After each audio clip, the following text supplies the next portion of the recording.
No es que la conducta de no comer sea el problema realmente, sino lo que es el problema es la interacción familiar que promueve de alguna forma cierto tipo de comportamiento, en este caso que los hijos no quieran comer.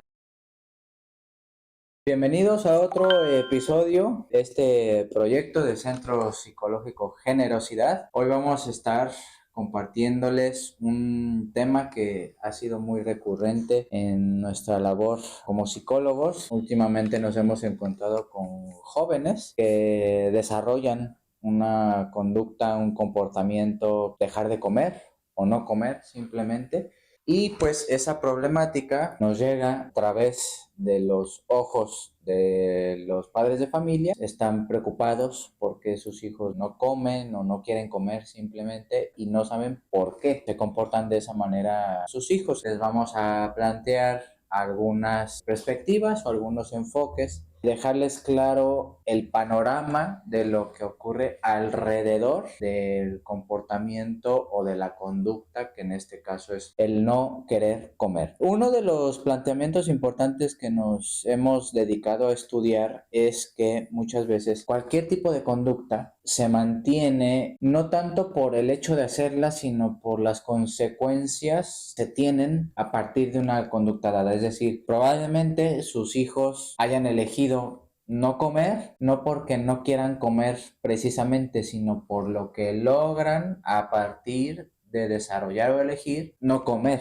No hay nada de anormal o de enfermo en una conducta o un comportamiento no alimentario, por decirlo así, sino que lo que importa es fijarnos qué consecuencias tiene familiarmente que su hijo o sus hijos no quieran comer. Enrique, hemos platicado demasiado este tema a tal punto que decidimos hacer un episodio específico para este análisis, este tema, este tipo de comportamiento. ¿De qué te has dado cuenta en el consultorio de esta problemática? Entendemos que el comportamiento problemático en realidad es un resultado de una interacción y de una dinámica, en este caso familiares, que de alguna forma construyen las formas en las que sus hijos van intentando responder. Que los padres siempre lo toman como un comportamiento ya sea normal o muy problemático, ¿no?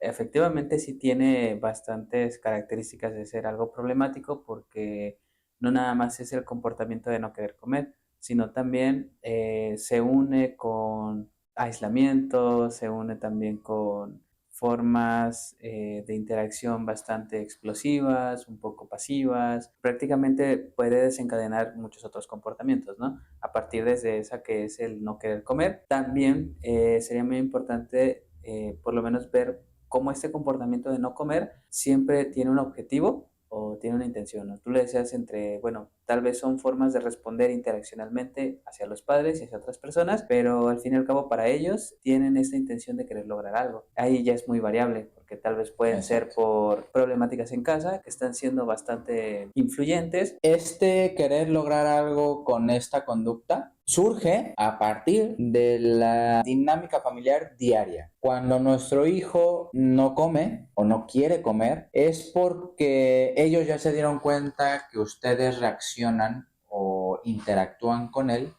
de ciertas maneras que él, voy a decirlo así muy mal, él ya planificó que van a ocurrir. Es la recurrencia del diario vivir familiarmente en el que los hijos van considerando qué comportamientos convenencieros le van a ayudar a sobrellevar la interacción familiar. Ya ni se diga si hay problemas en el matrimonio, ya no se diga si viven muchos miembros de la familia dentro de una misma casa, que la abuelita vive al lado y la tía vive con ustedes y el primo interactúa, o sea, se vuelve un revoltijo interaccional muy confuso y muy problemático. Y bueno, lo que nuestros hijos, así en general, pretenden mediante este tipo de comportamiento es generar también un tipo de interacción con ustedes. Vamos a poner los ejemplos que hemos tenido en el consultorio, Enrique. Una chavita, más o menos de entre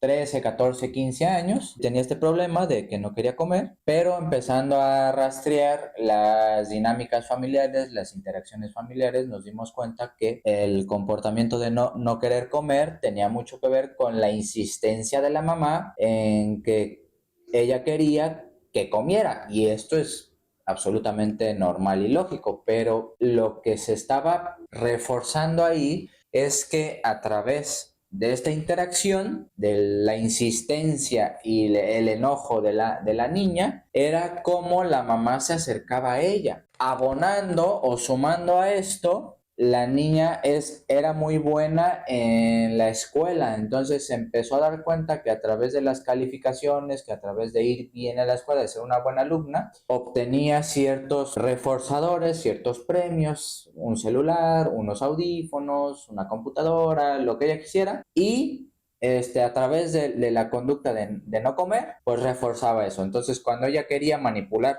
a sus papás, dejaba de comer y se aislaba, según esto, estudiando, ¿no? Entonces, como estoy estudiando, mamá, como estoy estudiando, papá, no me molestes, no tengo tiempo para comer, etcétera, etcétera. Y ahí se genera un conflicto. Ahora, ¿qué hacía la mamá o el papá para que esa conducta de aislamiento y de no comer siguiera presente en el diario vivir de esta niña? Bueno, la insistencia por un lado, el que hablaran con ella de que dejara de hacerlo, el buscar ciertas formas de presión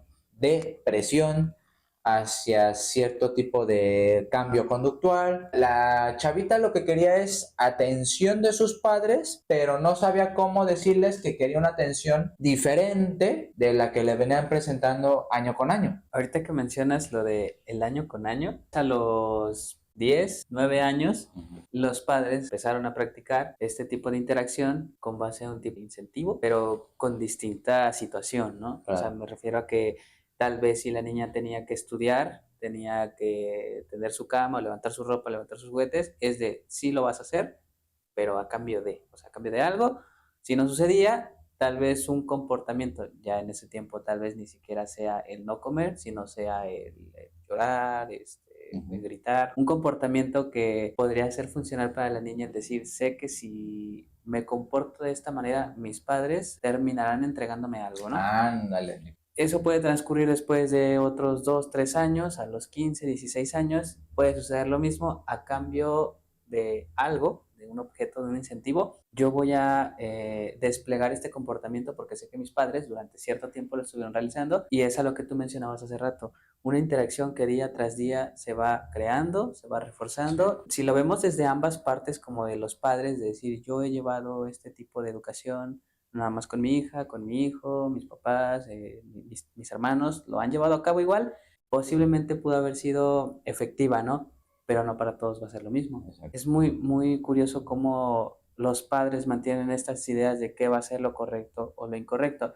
Obviamente no hay información donde te describa específicamente que esto es lo adecuado para poder educar a tus hijos, lo van aprendiendo, ¿no? Comúnmente, como lo han dicho, nadie nace sabiendo ser padre, sino que lo vas creando dinámicamente, interaccionalmente. Y tampoco hijo, y tampoco nada, ¿no? La interacción que se va construyendo poco a poco va creando, va desarrollando, va construyendo cierto tipo de forma de relacionarse familiarmente con ciertas circunstancias que un problema psicológico, por decirlo así, que tiene que ver con la conducta de no comer, no es que sea espontánea, sino totalmente lo contrario. Se genera en las entrañas de la dinámica familiar y simplemente lo que hay que ir identificando son estos patrones de qué logra mi hijo cuando deja de comer. Porque seamos sinceros, nuestros hijos, pero también nosotros fuimos hijos, siempre estamos buscando que nuestro comportamiento, todas nuestras acciones tengan que ver con la conveniencia al final de cuentas. En este caso que les ponemos de ejemplo, la niña, si bien cuando se sentía triste, presionada, estresada, el mundo no es para mí, no comiendo, cuando ella quería algo que a ella le interesaba, pasaba de no comer hasta preparar la comida un fin de semana para toda su familia y ella comía con ellos. Entonces, aquí ojo, papás, que los hijos están dispuestos a sacrificar hasta cierto punto ciertos comportamientos que a ellos les parecen desagradables con tal de que se logre lo que ellos pretenden hacer desde el punto de vista del ego, del narcisismo, del yo. Entonces, cuando su hijo empieza a tener este tipo de comportamientos de que no quiere comer, de que se corta, de que es adicto a los videojuegos, de que no quiere salir, de que es muy grosero, seguramente esos comportamientos no son realmente el problema, como en todos los episodios que hemos hecho lo hemos dicho. No es que la conducta de no comer sea el problema realmente, sino lo que es el problema es la interacción familiar que promueve de alguna forma cierto tipo de comportamiento, en este caso que los hijos no quieran comer o que el hijo no quiera comer. Eso es lo que hay que ir identificando y bueno, esto da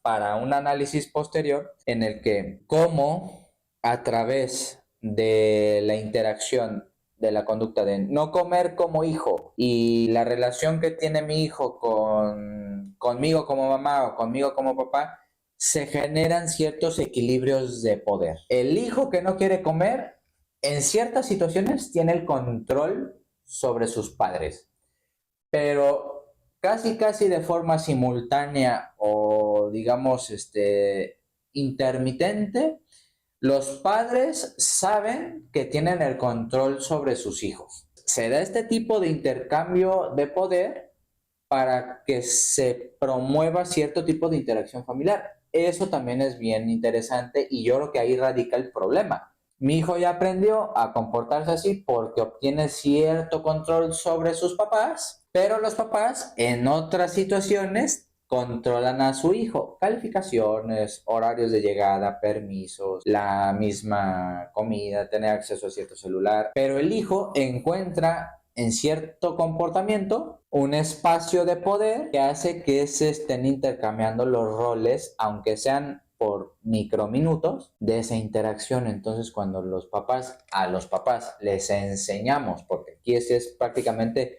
se les enseña a cómo romper esos aprendizajes y hábitos interactivos, obviamente se modifica el hijo en un trabajo en conjunto, obviamente, y cuando se empiezan a reconfigurar las formas habituales de interactuar, es muy probable que el hijo vuelva a comer. Como a partir de una conducta que tú desaparezcas, bueno, de un comportamiento que tú desaparezcas, ya sea en cuestión de pregunta, regaño, configura prácticamente la respuesta de esta persona. Exacto. Se escucha sencillo, no es nada fácil porque ante todo tipo de acto hay una consecuencia. Entonces, prácticamente el haber llevado 12, 13 años con las mismas, las mismas interacciones educativas con esta persona, o sea, con el hijo, ya está reforzado, o sea, ya prácticamente está muy bien anclado a que la familia siempre va a estar funcionando a través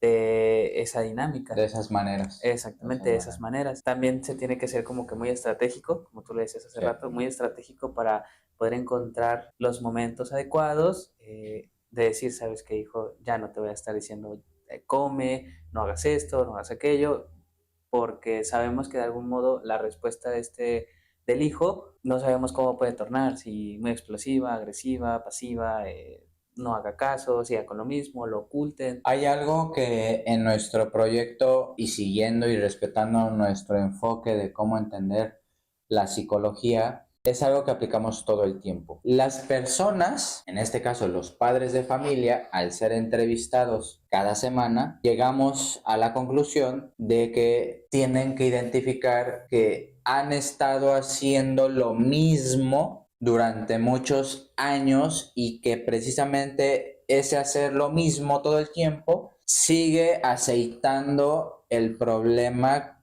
que se suscita en un tiempo determinado. Ahora, el punto es que ya identificado eso, que se está haciendo lo mismo y que entiendan cómo un problema psicológico va secuenciando el ciclo, es decir, qué paso a paso se va generando para que el problema exista. Una vez que identificamos ese ciclo que vuelve un motor al problema, y les empezamos a romper esos elementos que hacen que funcione el ciclo y empiezan a darle soluciones estratégicas distintas, va a parecer magia, pero no lo es. Empieza a disminuir la problemática incluso hasta familiar. Cuando uno se da cuenta de qué ciclos repetitivos o qué ciclos viciados ya hasta el punto de que no los vemos, se empiezan a romper y empezamos a hacer cosas distintas, es muy probable que en este caso el hijo empiece a comer porque se rompe ese ciclo. Entonces, el no comer ya no le es funcional al hijo, sino que ya tiene que buscar otras formas muchísimo más adaptativas para seguir sobreviviendo en ese contexto familiar.